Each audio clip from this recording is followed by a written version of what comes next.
I'm 49 years old. I will fight you for the next 30 years inside parliament, outside parliament, in the gutter, on the streets. আদিম হিংস্র মানবিকতার যদি আমি কেউ হই, স্বজন হারানো শ্মশানে তোদের চিতা আমি তুলবই। We will see the end of you.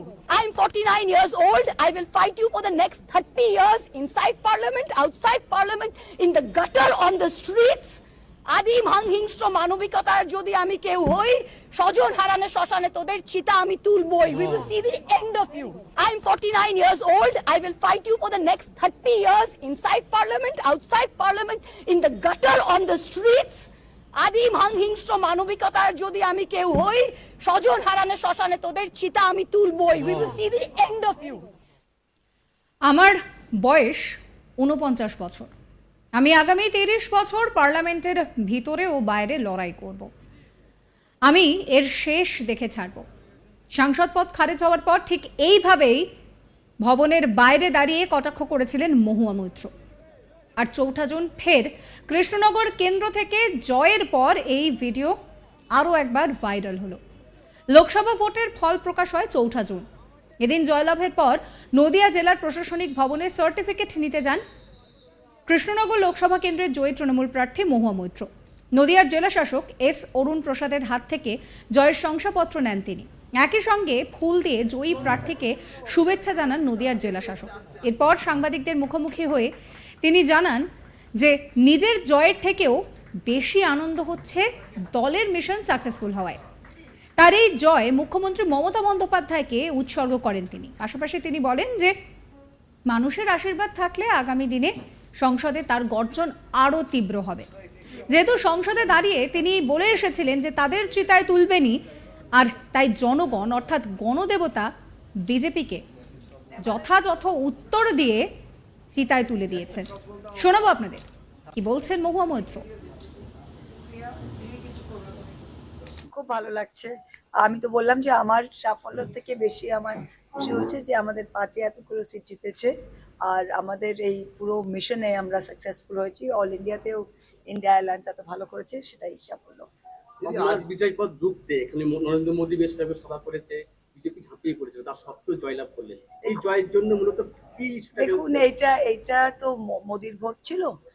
উনি 543টা আসনে তিনি ক্যান্ডিডেট ছিলেন। বিজেপি বলেছিল 42টাই তিনি ক্যান্ডিডেট ছিলেন। তাই জনতা উত্তর দিয়েছে যে মোদিকে তারা চায় না। সে 543টার মধ্যে সিম্পল মেজরিটি 272 মোদিজি পাননি। পার্লামেন্টে কি গর্জন আপনার আরো বাড়বে? দেখবেন আপনার আগামী দিনে আশীর্বাদ থাকলে নিশ্চয়ই বাড়বে। এই জয় কাকে উৎসর্গ করবেন? আমার পার্টিকে, অবভিয়াসলি মমতা ব্যানার্জিকে উৎসর্গ করবো। দিদি, আপনার জয় কংগ্রেসে প্রায় 100 সিট এবং বিজেপির টার্গেট পয়েন্টে পৌঁছাতে না পারা সর্বভারতীয় রাজনীতিতে সেক্ষেত্রে কিরকম বিচরণ হবে? এইটা দেখুন, এটা খুব সিম্পল। যে কোনোদিন ওই যে ভগবান মনে করা নিজেকে, যে গণদেবতার ঊর্ধ্বে আর কেউ নেই। যে মমতা, এই যে নরেন্দ্র মোদী বলছে আমি নন বায়োলজিক্যাল, মা মারা গিয়েছে বলে আমি এখন ভগবানের গর্ভ থেকে আমি জন্ম নিয়েছি, মানে এইসব পাগল টাইপের কথাবার্তা মানুষ ঠিক দিয়েছে। আর ভারতবর্ষ হচ্ছে আমরা ধর্মনিরপেক্ষ দেশ, সবাইকে এক চোখে দেখতে হবে। সেই সাম্প্রদায়িকতার রাজনীতি, এই বিষাক্ত রাজনীতি মানুষ একেবারে ত্যাগ করেছে। আরেকটা জিনিস, মিডিয়াকে এবার কিন্তু জনসাধারণের মুখে ঠাস করে একটা চড় মেরেছে। কারণ মিডিয়ার যত সার্ভে সব ভুল। তার মানে মানুষ মিডিয়াকে এতই অবিশ্বাস করে যে মানুষ মিডিয়াকে সত্য কথা বলেনি যে তারা কিভাবে ভোট দেবে। এটা মিডিয়ার জন্য একটা খুব বড় লেসন। কৃষ্ণনগর এলাকার জন্য কি কি পরিকল্পনা রয়েছে? আমি যেটা আমাদের ম্যানিফেস্টোতে ছিল ওগুলো প্রত্যেকটাই আমাদের পরিকল্পনার মধ্যে রয়েছে। আর আগামী 5 বছরে আশা করি তার যতটা পারবো করব। যদি আপনাদের একটা প্রেস্টিজমেন্ট ইস্যু ছিল, বিজেপি যেভাবে আপনার উপর বিভিন্নভাবে এনেছিলেন, সেই জায়গা থেকে যোগ্য জবাব ভোটের মাধ্যমে কি বলবেন? দেখুন, এটা মানুষ জবাব দিয়েছে, আমি জবাব দিইনি, এটা মানুষ জবাব দিয়েছে। আমি 8 তারিখ ডিসেম্বরের যেটা আমাকে বহিষ্কার করেছিল, আমি তখন পার্লামেন্টের সিঁড়িতে দাঁড়িয়ে বলেছিলাম যে আমি আগামী 30 বছর নালায় নর্দমায় মাঠে ঘাটে লড়াই করবো, কিন্তু এদের শেষ আমি দেখবো। আর চিতা আমরা তুলবই। বাংলার মানুষ জবাব দিয়েছে, চিতা তুলে দিয়েছে। ভারতবর্ষের মানুষও জবাব দিয়েছে, চিতা আমরা তুলবো। কৃষ্ণনগর লোকসভার প্রথম কাজ কৃষ্ণনগর লোকসভার প্রথম কাজ, আমার 2-3টে বড় কাজ আছে। একটা হচ্ছে গিয়ে আপনার যেটা তেহট্টের ব্রিজ, ওটা বড় কাজ রয়েছে, যেটা করতে হবে তেহট্ট বিধানসভায়। আর কৃষ্ণনগর টাউনের ওপর নদীর ধার দিয়ে যে আমাদের ওই সৌন্দর্যায়ন যে পরিকল্পনাটা, ওটা করতে হবে। এবার প্রচারে কৃষ্ণনগর উত্তর বিধানসভা বিশেষত পৌরসভা এলাকায় যথেষ্ট সময় ব্যয় করেছেন, তবু মুখ ফেরার হলো কৃষ্ণনগরবাসী। এই ব্যাপারটাকে কিভাবে দেখছেন? দেখুন, কৃষ্ণনগরের মানুষের, আমি বলি গণদেবতার ঊর্ধ্বে কেউ হয় না। কৃষ্ণনগর মানুষ নিশ্চয়ই আবার কোনো রিজনে মুখ ফিরিয়ে নিয়েছে, তো সেটা আমাদের চর্চা করতে হবে, বিশ্লেষণ করতে হবে। মানুষের ঊর্ধ্বে তো কিছু হয় না, নিশ্চয়ই আমাদের কোনো ভুল ছিল পৌরসভা এলাকায়, আগামী দিনে সেটা ঠিক করার চেষ্টা করবো। প্রসঙ্গত টাকার বিনিময়ে প্রশ্ন করে নিয়ম ভঙ্গের অভিযোগে সংসদ থেকে বিতাড়িত করা হয়েছিল মহুয়া মৈত্রকে। সেই সময় যদিও আত্মপক্ষ সমর্থনের সুযোগই দেওয়া হয়নি মহুয়া মৈত্রকে। নদিয়া জেলার 7টি বিধানসভা কেন্দ্র নিয়ে গঠিত কৃষ্ণনগর লোকসভা। এর অন্তর্গত বিধানসভা কেন্দ্রগুলি হল তেহট্ট, পলাশীপাড়া, কালীগঞ্জ, নাকাশীপাড়া, চাপড়া, কৃষ্ণনগর উত্তর ও কৃষ্ণনগর দক্ষিণ। এবারেও সেখানে তৃণমূল মহুয়া মৈত্রের উপরেই আস্থা রাখেছে। ভোটের আগে মহুয়া মৈত্রের সাংসদ পদ খারিজ হয়ে যায়। তারপর জেলা সভাপতির দায়িত্ব তার হাতে তুলে দেয় তৃণমূল কংগ্রেস। এবার তাই দিনভর এলাকায় এলাকায় মিটিং, মিছিল, রোড শো সমস্ত কিছু করেছেন মহুয়া মৈত্র। সন্ধে নামলেই কৃষ্ণনগর পুরসভা এলাকার বাসিন্দাদের রীতিমতন দুয়ারে পৌঁছে গিয়েছিলেন তিনি। যদিও বিরোধী পক্ষ তাকে আক্রমণ করতে ছাড়েনি।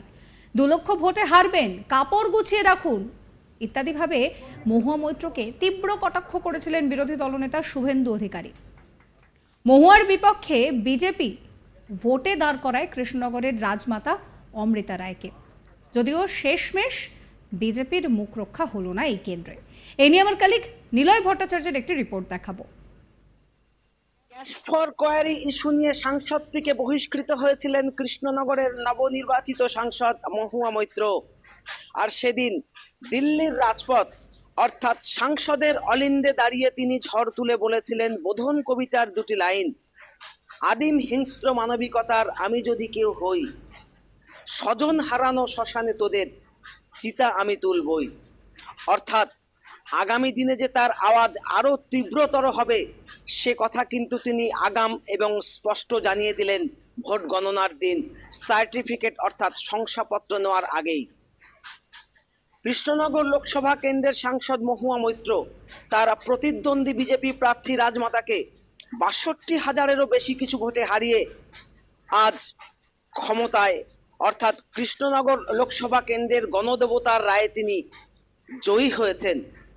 আর সাধারণ মানুষের জয়ে নির্বাচিত হয়ে তিনি সংসদে ঝড় তুলবেন বলেও জানালেন তিনি। শুধু তাই নয়, মোদি অর্থাৎ ভারতবর্ষের প্রধানমন্ত্রীকেও তিনি এক হাত নিয়ে বলেন। সাবস্ক্রাইব করবেন চ্যানেলটিকে।